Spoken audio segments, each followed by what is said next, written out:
جنات کی بڑی طاقت ہوتی ہے، اسی لیے بہت سارے بابا لوگ جنات کو قبضے میں کرنے کی کوشش کرتے ہیں۔ حیرت کی بات میں بتاؤں آپ کو، حیرت کی بات، میں بیٹھا بھی ہوں ایک محفل میں، حضور پاک صلی اللہ علیہ وسلم کی نعت پڑھتا رہا شاعر کافی دیر تک، ماحول ٹھنڈا رہا، نوٹ آ نہیں رہے تھے، ہم بھی بیٹھے ہوئے تھے، ایک پیر صاحب بھی تھے اس مجمع میں، شاعر نے جو ہے ڈائیورٹ کر لیا اپنے رخ کو، اور وہاں سے پیر صاحب کی شان میں اب اشعار پڑھنے لگا۔ او جوش، ماحول گرم ہو گیا، لوگوں کے نوٹ نکلنے لگ گئے اور اس پر برسانے لگ گئے۔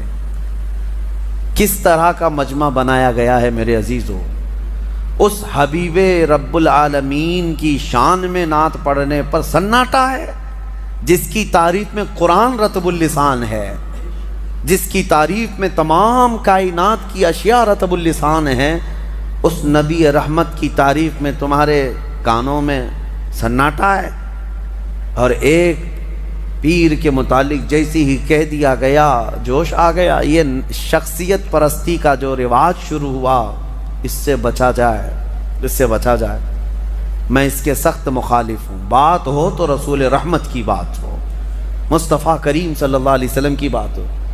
میں نے کبھی یہ اپنے لیے پسند نہیں کیا کہ میرے شان میں یا میرے لیے کوئی بڑے القاب یا بڑے اشعار پڑھے جائیں، کبھی نہیں۔ اللہ گواہ ہے اس بات کا۔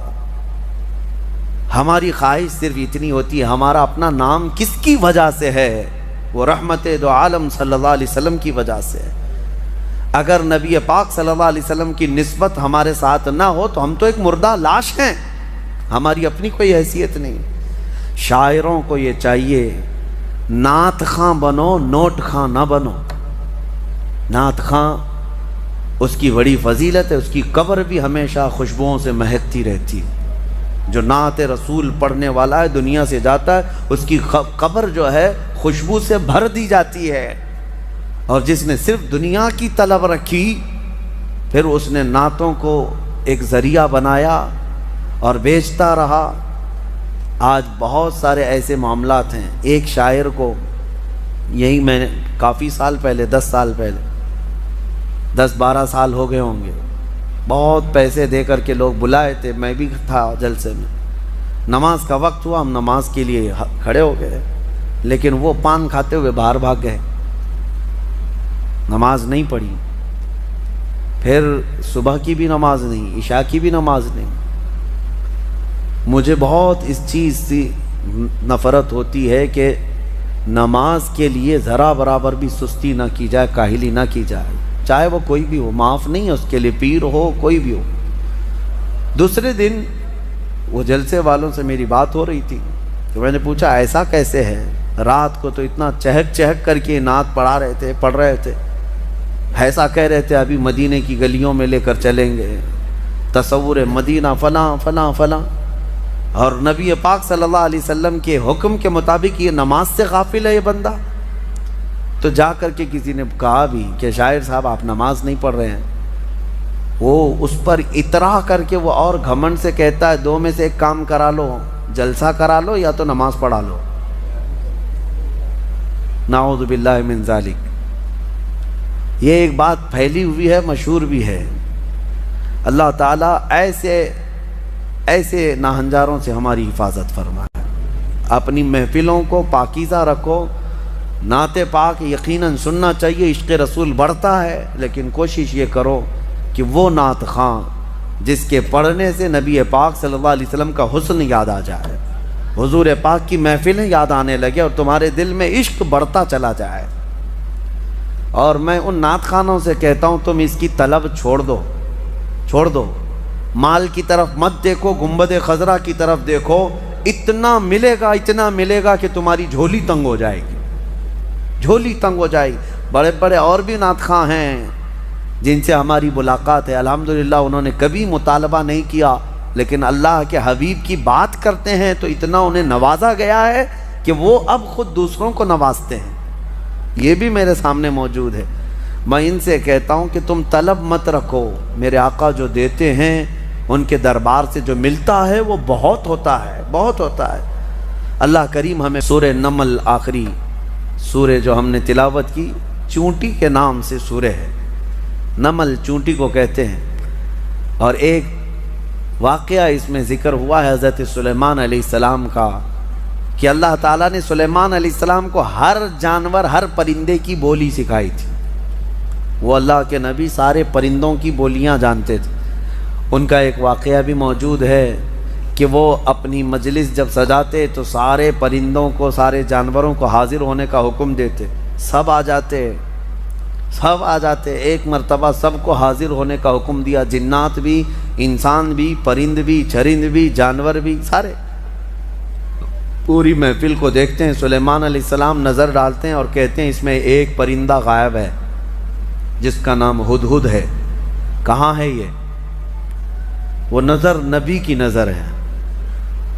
امتی تو سب تھے لیکن جانوروں میں سے ایک پرندہ حاضر نہیں تھا.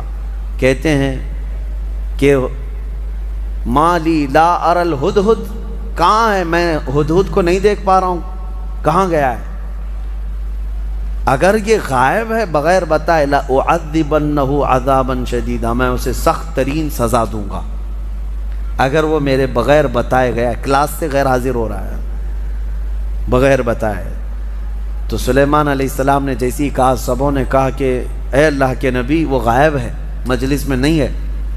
تھوڑی ہی دیر کے بعد ہانپتا کانپتا یہ ہدہد آ گیا. ہدہد ایک پرندہ ہے، آ گیا. کہا اے اللہ کے نبی معذرت، مجھے معاف کریں، میں اڑتے اڑتے ایک ایسے وطن میں گیا تھا جہاں میں نے ایک عورت کو دیکھا کہ وہ بادشاہ بنی ہوئی ہے لوگوں کی اور وہ حکومت کر رہی ہے. اور اس کا حال یہ، وجدتها وقومها يسجدون للشمس، اس کی پوری قوم جو ہے سورج کی عبادت کر رہے ہیں. پرندہ تعجب کر رہا ہے لوگوں پر، پرندہ تعجب کر رہا ہے سورج کی پوجا کرنے والوں کو میں دیکھ کر کے آیا. وہ پرندہ ہمارے ملک میں آتا تو کتنا تعجب کرتا، کیا کیا پوجا کر رہے ہیں. وہ پرندہ یہ سبا بلقیس ملکہ تھی، یہ رہنے والی تھی یمن کی، اور حضرت سلیمان علیہ السلام فلسطین میں ہیں. اور یہ پرندہ یمن سے اڑ کر کے آیا اور کہا میں ایک ایسی عورت کو دیکھا جو حکومت کر رہی ہے اور اس کی ساری قوم سورج کی عبادت کر رہی ہے.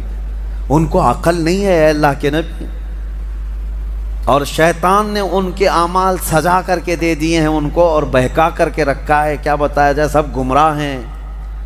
تو سلیمان علیہ السلام نے کہا ٹھیک ہے، تیرا عذر قابل قبول ہے کہ تو ایک ایسی خبر لے کر کے آیا ہے. کیونکہ سلیمان علیہ السلام کی حکومت تقریباً پوری دنیا پر قائم تھی ان کے دور میں. تو اب جب ان کی رعایا میں اس طرح کی بات پائی جا رہی ہے، یا کوئی دور دراز کوئی عورت حکومت کر رہی ہے چند لوگوں پر، اور یہ پرندہ خبر لے کر کے آیا، تو حضرت سلیمان علیہ السلام نے کہا ٹھیک ہے جا، میں تیرے ہی ہاتھ اسے پیغام بھیجتا ہوں. ایک خط لکھا جس میں شروع میں ہی لکھا بسم اللہ الرحمن الرحیم. یہ خط لے کر کے اس کو کہا کہ جا اس سے کہہ دے کہ تو اور تیری قوم یہ سورج کی عبادت چھوڑ کر اللہ وحدہ لا شریک کی عبادت کریں. تو یہ خط جب گیا تو یہ ہدہد جا کر کے وہ ملکہ سبا بلقیس کے پاس خط چھوڑ دیا. بلقیس نے خط اٹھا کر پڑھا اور پھر ڈر گئی کہ سلیمان کی طرف، وہ بادشاہ تھے اس وقت کے، سلیمان علیہ السلام کی طرف سے خط آیا ہے. اپنے درباریوں کو بلایا، کہا کیا کروں، مشورہ دو. سبوں نے کہا ہم طاقتور ہیں، بہت لڑیں گے، دیکھا جائے گا سلیمان علیہ السلام کی فوج اگر آتی ہے تو ہم لڑیں گے، ماریں گے. بلقیس نے کہا نہیں، لڑائیوں میں نقصان کے علاوہ کچھ نہیں ہوتا، شہر کے شہر تباہ ہو جاتے ہیں. اگر وہ اپنی فوج لے کر ہمارے علاقے میں آئے تو سب مر جائیں گے، شہر بھی برباد ہوگا. ایک کام کرتی ہوں، اکثر بادشاہ ٹیکس کے لیے یہ سب کرتے ہیں، یعنی جیسے یہاں پر بھی ہوتا تھا کہ علاقے فتح کرتے تھے اور اس علاقے کا جو نواب ہوتا یا راجہ ہوتا اگر وہ ٹیکس دینے لگ جائے تو چھوڑ دیا جاتا.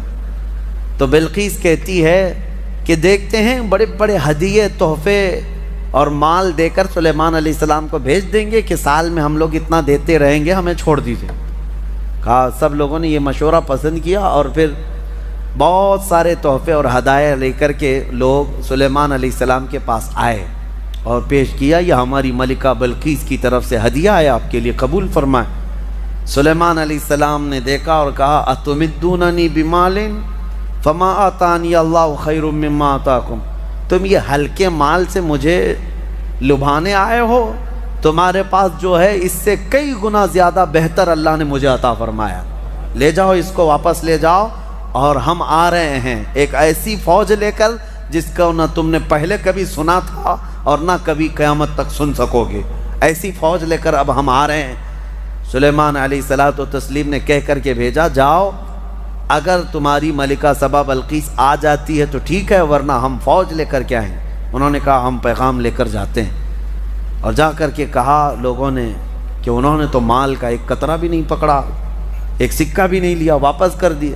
بلقیس نے کہا تب تو پھر وہ کچھ اور چاہتے ہیں۔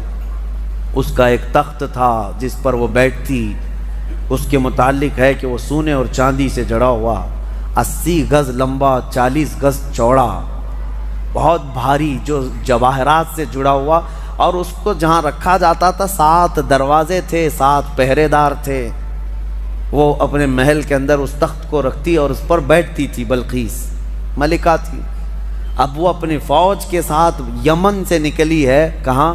فلسطین آنے کے لیے۔ سلیمان علیہ السلام کو خبر ہوئی تو اپنی مجلس سجاتے ہیں اور اس کے بعد پوچھتے ہیں کوئی ہے میری مجلس میں جو بلقیس کے آنے سے پہلے اس کا تخت یہاں لے کر کے آ جائے؟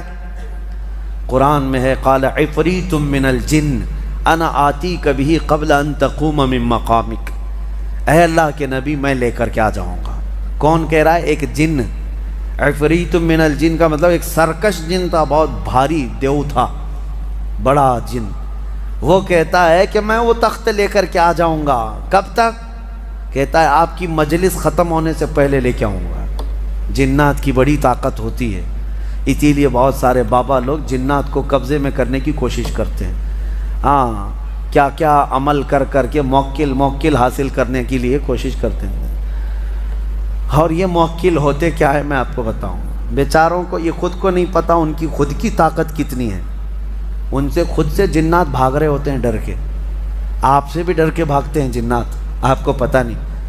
اور حیرت کی بات یہ ہے کہ تم خود ان سے ڈرے ہوئے بیٹھے ہو، پتہ نہیں کہاں سے جن آ جائے، جن تم سے ڈر رہا ہے، پتہ نہیں انسان کیا کر لے گا، تمہاری طاقت زیادہ ہے۔ تو جن نے جب یہ کہا کہ آپ کی مجلس ختم ہونے سے پہلے میں لے کے آؤں گا، سلیمان علیہ السلام نے کہا اس سے بھی جلدی کوئی لا سکتا ہے؟ قرآن میں ہے قال الذی عنده علم من الکتاب انا آتیک بہ قبل ان یرتد الیک طرفک۔ سلیمان علیہ السلام کی امتیوں میں سے ایک انسان جو اس وقت کے ولی تھے، حضرت آصف بن برخیہ، کھڑے ہوئے، کہا اے اللہ کے نبی میں لے کے آؤں گا۔ کہا کب تک لاؤ گے؟ کہا آپ کی پلک جھپکنے سے پہلے لاؤں گا، آپ کی پلک جھپکنے سے پہلے میں لاؤں گا۔ یہ قرآن کے الفاظ میں بتا رہا ہوں۔ فلما رآہ مستقرا عنده، ابھی سلیمان علیہ السلام بات کمپلیٹ کر رہے تھے، سلیمان علیہ السلام نے گھوم کر کے دیکھا تو وہ تخت لا چکے تھے۔